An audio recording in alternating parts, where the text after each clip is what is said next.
Good afternoon and welcome to the Middle East Forum's Friday webinars with project directors and our guests. My name is Ben Baird and I'm the Deputy Director of Islamist Watch, and I head the forum's Islamism and Politics project to monitor and expose Islamist political activity across North America.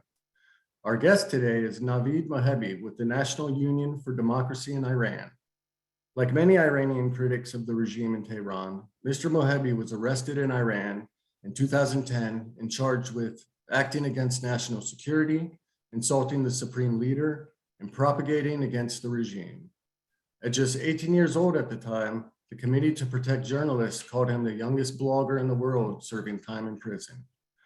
Fortunately, Mr. Mohebbi escaped the regime and eventually settled in the United States, where he organizes anti-regime protests, advocates for Iranian Americans on the Hill, and fights for justice, equality, and democracy in Iran.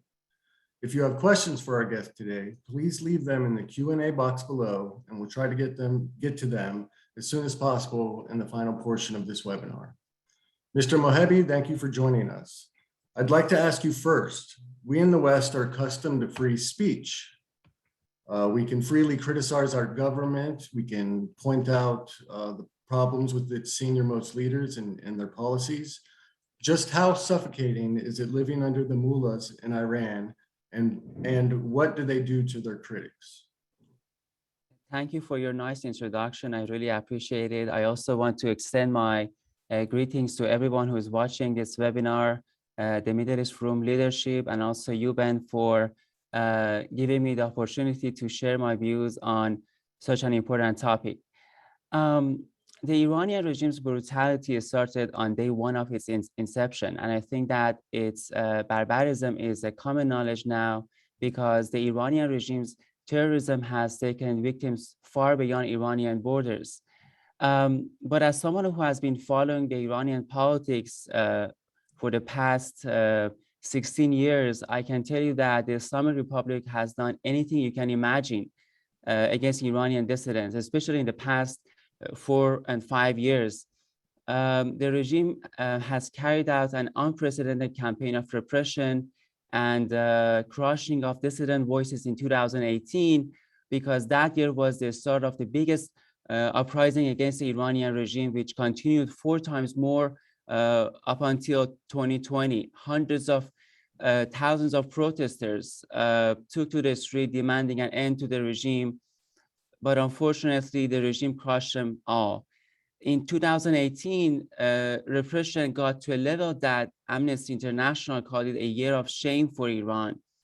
In the November 2019 uprising, more than 1,500 protesters were killed, which unfortunately didn't get enough international media coverage. This was when, you may recall, the regime shut off the internet and massacred people in darkness. There are hundreds of political prisoners sentenced to lengthy imprisonments, and the regime continues to abuse them, while the international community nowadays is trying to revive the Iran nuclear program. Thank you. In February 2020, you were part of a demonstration outside Iran's interest section office in Washington, D.C., which it actually shares with the Pakistani embassy. This included hundreds of Iranian dissidents of various political backgrounds coming together to rally against Iran's 41st anniversary celebration of the Islamic Revolution. Tell us about the Iranian Diaspora for a moment. Is this a large group? Are they organized under a single banner or represented by a single group? And lastly, what do they want for Iran? Some estimate that there are 1.5 million Iranians living in the United States. The biggest wave of immigration, as you may know, was after the 1979 revolution, in which many former government officials and their families, business leaders, Iranian artists, and members of Iranian minority groups, such as Persian Jews, fled the country. And during the Iran-Iraq war, we saw another wave of immigration. And then I would say the last wave was in early 2000s or after the Green movements back in 2008, 2009. One thing that perhaps connect all these groups is that most Iranians living in the United States fled the oppression of the regime in one way or another, whether for political, religious, or sociocultural reason. As I said, there are a significant number of Iranian religious minorities in the US, and but the majority of Iranian Americans tend to be very secular and highly educated. Every year, university students come to the United States to study for a master's program or PhD programs.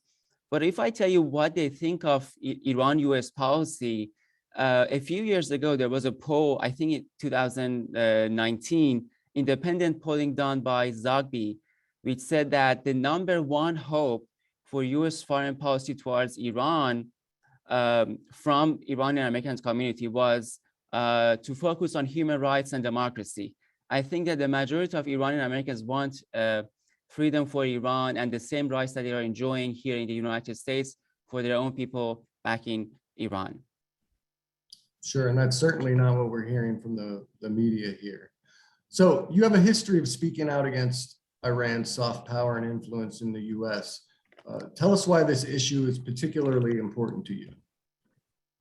Well, when I moved to the United States 9 years ago and quickly began to follow the discourse surrounding Iran in this town, I soon realized that the regime I had escaped from was very popular in the media, academia, and think tanks in the United States, which took me by surprise. And this was a cultural shock to me. I grew up watching Voice of America Persian during the President Bush era. And the kind of messaging that we would get back then was that America stands with freedom-seeking people all around the world, and that the US recognizes the Iranian regime as part of the axis of the devil. And then when I was here, I was like, how it is possible that these people who are living in a democracy somehow push regime-friendly agenda? And I have to tell you that I was naive. I didn't know any better about, different views that exist in this country. And even worse, unfortunately, I would say that the US government understanding of the regime's influence was very weak and totally insufficient. And this was devastating to me. I could not tolerate the regime that commits crimes against humanity, against my people, has so many friends in this town. So I thought to myself, I would be best or most useful to my compatriots by confronting their oppressors here in the West. And I think that Iranians deserve US solidarity and support. As we are seeing nowadays, there's a bipartisan support for Ukrainians. I think that Iranians deserve the same kind of support from the US government and a bipartisan support. One of the groups you have organized against is the National Iranian American Council, or NIAC, which has been called Iran's lobby group in the United States. In 2019, you were part of a viral hashtag campaign in protest outside of NIAC's office in Washington, D.C. How does NIAC support the regime's priorities in Washington, and how does it work against the interests of Iranian Americans? I have to tell you this, the regime's influence is far more than groups such as NIAC you just mentioned. Let me give you some, characteristics of the Iran lobby, or maybe tell you who are the Iran lobby. We have a massive network of journalists, academics, public figures, cultural and religious centers here in the US, civil society organizations who are working to push the interests of the Islamic Republic. And what kind of tactics do they use to push their agenda? One of my great friends, Kaveh Shahrus, put it this way. He said that he's an expert on Iran's soft power. Iran lobby, I mean, all these groups that I just mentioned, they always try to minimize the stories about bad behavior of the Islamic Republic. For example, when they do something wrong and they get caught, and they try to minimize those kind of stories. And instead, they focus on bad behaviors of regime's adversaries like Saudi or of course Israel. They are very focused on that, and the power of their influence on the mainstream media and major newspapers that they have, the kind of power that they have, they inject kind of regime-friendly narratives, and they try to limit any discussion of human rights, democracy, or regime change. And of course, they do also everything they can to delegitimize dissidents who are living in the United States and promote their own people. Mm. And I also want to add this. Their strategy, in my opinion, has been very effective because most important mainstream media is taken up by people who advance the Iran lobby agenda.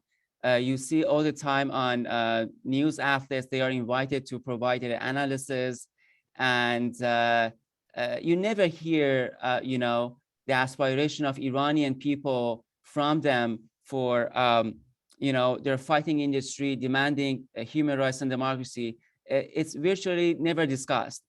And in terms of their influence on US universities, there are so many academics that they are in touch with, and unfortunately, there are centers within those universities that serve as a place where people that have kind of ties, or they favor policies that benefit the Iranian regime. They occupy important positions, and which is very unfortunate. Sure. So you mentioned that, of course, Iran's soft power in the United States is much bigger than NIAC. But at one point, NIAC was quite influential, especially during the Obama years when it helped coordinate meetings between members of Congress and Iran's foreign minister, for example. Of course, it doesn't seem to have that same influence today. That's right. With Congress and the Biden administration. What do you think explains this loss of influence with NIAC? Thanks to the advocacy work of groups such as yourself, Iranian dissident activists, and naming and championing campaigns on social media and protests that were organized by Iranian dissidents here in the US. I think the US government has been slowly understanding what's going on. And I think that the US intel community now understand that many analyses that these people promised would happen, such as behavior change. For example, after JCPOA, they said that if you signed the deal with the Iranian regime, their behavior is going to change, which turned out to be wrong. And I think they also could see NIAC positions on Iran policy 90% of the time. I don't have a exact number, but it is just my estimation. 90% of the time far very close to that of the regime. And we also see in recent years that the regime has become more brazen in its terrorism. We witnessed the arrest of many Iranian regime operatives and talking heads in the US in the past few years. And we see Iranian regime's attack on US bases in the Middle East. And last year, of course, their attempt to abduct an Iranian American journalist in Brooklyn, New York. So I think the Iranian regime's behavior became indefensible for NIAC. And Iranian Americans have found out that they were fooled by groups like NIAC, and that they don't speak for our community. And I think that now most people know this. Sure. So as you've laid out very clearly for us, Iran uses many different methods to push its soft power influence in the West. But what else are they doing besides lobbying and working with the media? I'm thinking about things like election interference, cyber warfare. You mentioned the abduction of a journalist, some traditional espionage operations. Can you discuss some of these alternative methods that Iran employs in America to support its agenda? You're exactly right. I think one of them is coalition building. The regime has done a good job of involving other groups that for some reason benefit from the same policies that they advocate for. For example, the far left groups or isolationist right-wing groups. I think this allows them to become more louder and also stronger voice here in the United States. The regime heavily invested in American universities and has always aspired to influence American educational system. I remember reading an interview with the former Iran UN ambassador, in which he bragged that the regime invested in nearly 50 Iranian studies programs and Persian studies program in major American universities. To give you another example, I remember when Qasem Soleimani was killed by the US, unfortunately, the mainstream media was quickly filled with the so-called analysts that glorified Soleimani and depicted him as a general who was a hero for Iranians, and that he was, best known for his fight against ISIS. And then Javad Zarif, former foreign minister of the regime, had an interview around the same time and took credit for his ministry for pushing this narrative. He said that we did not want the regime's enemy, like people like us, to push their own narrative about Soleimani. Unfortunately, the deep political division that exists in this country creates an atmosphere that allows US adversaries like the Iranian regime to exploit to their benefit. So you left Iran in 2010 after, of course, being threatened with a lengthy jail sentence. And you've come to the United States, but you haven't fully escaped the regime's influence. Describe to us how Iran's proxy organizations in the United States work to shut down criticism of the regime. So basically, how does Tehran make life difficult for Iranian dissidents here in the United States? I think the most extreme way is perhaps threats of lawsuits and legal battles. Obviously, they have tremendous financial resources, and in most cases, Iranian dissidents do not have that. But I would say targeting an employer is the most common practice that I have seen happen to so many of my friends and people around them. I can give you dozens of examples of how they viciously created problems for people and their employment simply because they criticize them. In a few cases, also, I remember in one case exactly, parents of activists were summoned by the Iranian regime's intel back in Iran because they were outspoken, about these groups. And of course, accusation of harassments, they always use that, calling out, their opponents, racist, misogynist, they issue public statements with signatures from their allies. They do anything they can to stifle the voice of their opponents here in the US, and their financial resources, I think, is the main tool that they have to go after their opponents. Sure. So how would you suggest that the United States government or policymakers combat the regime's disinformation here in the United States? What would you ask them to do? I'm personally very passionate about this issue. I think the best way any state can do to protect their citizen is to immunize them not to fall for foreign propaganda and their influence campaign operations. I think policymakers should engage with citizens and tell them how countries like Iran take advantage of our openness and democratic values here in the United States. And also, I think the US inter-community should actively engage with policymakers and warn them about tactics that adversaries use. There's a consensus here in America about, for example, Russia and China's behavior, but unfortunately not on Iran. I think the Iranian regime knows there are disagreements on how, between different actors here in the US on how to approach the regime. So the mainstream politicians, in my opinion, should put aside their short-term goal and work together on foreign policy and national security affairs, at least, To give you an example of the kind of work that I think they can do, in 2009, I remember the Attorney General, William Barr, gave a fantastic speech about the methods that the Chinese regime used to advance its interests in the US. I think same kind of a speech and advocacy campaign raising awareness should happen on Iran's influence here in the US.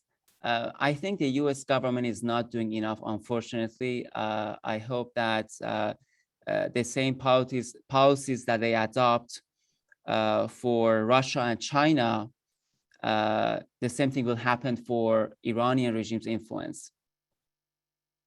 Sure. So I want to ask you one final question before we get to our audience questions, because I think it's very important. You mentioned earlier the anti-government protests in Iran. They were in around November and December of 2019, they were the largest in the country since the Islamic Revolution itself. This occurred actually as tensions escalated between the US and Iran, and as President Trump aggressively pursued sanctions against the government in his maximum pressure campaign. So I ask you, do sanctions work to promote regime change? And is that something that Iranian Americans should be advocating for? Sanctions are certainly needed on totalitarian regimes like the Islamic Republic. I think I have heard from so many people inside the country, the people inside Iran living under this pressure are the ones who are telling us this must continue. Not that they enjoy the pressure that, the economic pressure that they are suffering, but they understand that to bring down this regime, some kind of pressure is necessary. I think maximum pressure policy was certainly necessary, but we believe that it is not alone sufficient to confront the regime. We propose something called maximum support, which we are currently formulating with our friends and experts here in Washington at Nofti, and we are going to release that sometime soon. I think that sanctions, in addition to other things that the United States can do to confront the regime, can certainly protect US national security and also support the Iranian people as well. But sanction alone is not enough. I think the US government should support the Iranian people in different shapes or form. We all know that the US government has many capabilities to support freedom movements around the world. It has done it in its history, and I think that they can do it again for the Iranian people. Sure. And I want to ask you about your work at Nufti, but first a few audience questions. The first comes from Eric. He asks, the progressive Democrats have been pushing for an Iran nuclear deal, stating that it will stop Iran from getting the bomb as well as moderate the Iranian government. Please discuss why this is a failed policy, and do you believe the progressives are naive, or do they have a different agenda? I remember back in 2014, 2015, even the majority of Democrats did not want to support the deal, but there was an office inside the White House led by Ben Rhodes and some of President Obama's assistants. They started a pressure campaign against so many of their fellow Democrats to push them into supporting the deal, which ultimately they succeed. But there were some 4 or 5, senators that did not support the deal. But nowadays, they're trying to revive the deal. I feel like some of them are just trying to revive their own legacy, which was destroyed by President Trump. And when we are saying, their talking points is that the deal was working and the Iranian, President Trump pulled out of the deal. And my question is always, is this that the deal was working for who? For people in the Middle East? Right after President Obama sent billions of dollars to Iran in 2015, if you remember, Bashar Assad's regime was on the verge of collapse. And the Iranian regime used that money to save the Assad regime. You know how many people were killed. what kind of impact did that have, refugee crisis in Europe and so on. And at the same time, around the same time, Iranian regime started the war in Yemen. They, accelerated their support for more than 40 groups in Iraq, and of course, Hezbollah and Hamas. So that money was used to kill and to create more bloodshed in the Middle East.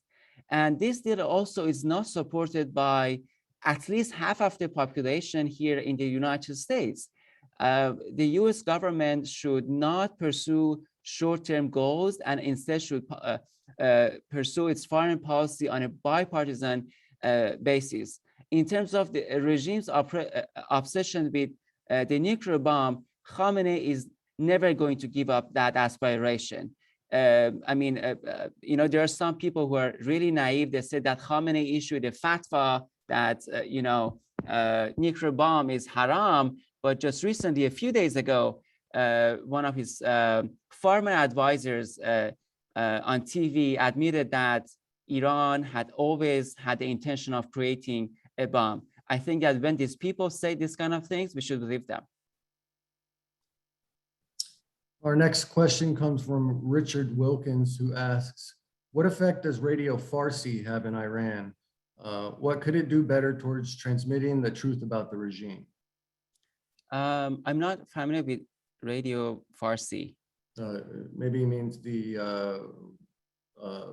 Radio Free Europe version in Iran. Yeah, absolutely. Radio Free Europe is one of my favorite, outlets funded by the U.S. government. I have been, a fan for a long time. I think they're very professional. Even though during President Trump era, Voice of America was President Obama era, Voice of America Persian, which I grew up with, was basically destroyed. They didn't want to say anything that, hurt the feelings of the Iranian regime, but Radio Farda always remained professional, even during President Obama. And I think the U.S. government should continue funding these,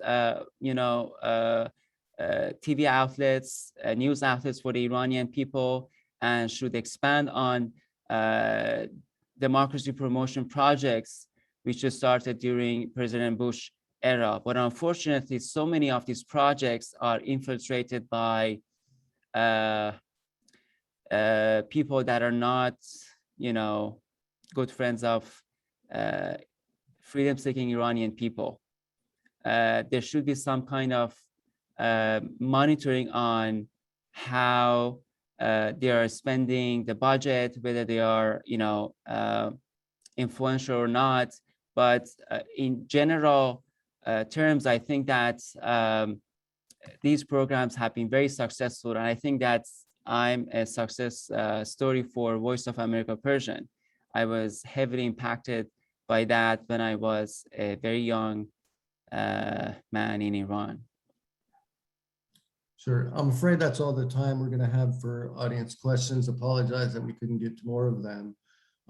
How can people stay in touch with you and learn more about your work at NUFTI? NUFTI is a grassroots Iranian American organization based here in Washington, D.C., and we are dedicated to mobilizing our community to support a human rights and democracy-focused U.S. policy towards Iran. So effectively, we are the exact opposite of NIAC, and we are humbly funded, but looking to grow and get more young Iranian Americans and also our allies in our fight. So we hope to have the pleasure of working with many of you here. You can stay in touch with us through our, email and our social media accounts.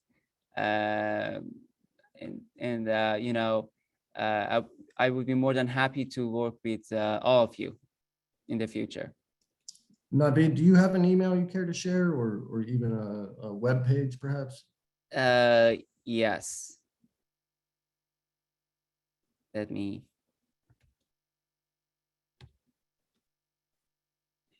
You know what, we'll be sure, actually, get with me after this Sure, closes, and we'll be sure to sure, put that in the section on the video that we share. sure, sure. But that's about all the Thank time we have today. I do want to thank our guest, Navid Mohebbi, for being with us today and discussing Iranian regime influence in the United States. It certainly sounds like he has his work cut out for him, and of course, we wish him all the best. Mr. Mohebbi, thank you very much. This concludes our webinar today. And I have special thanks for our audience for watching. Please stay subscribed to the Middle East Forum for continued updates about future webinars, including Friday interviews with our project directors. Thank you and have a great day. you very much.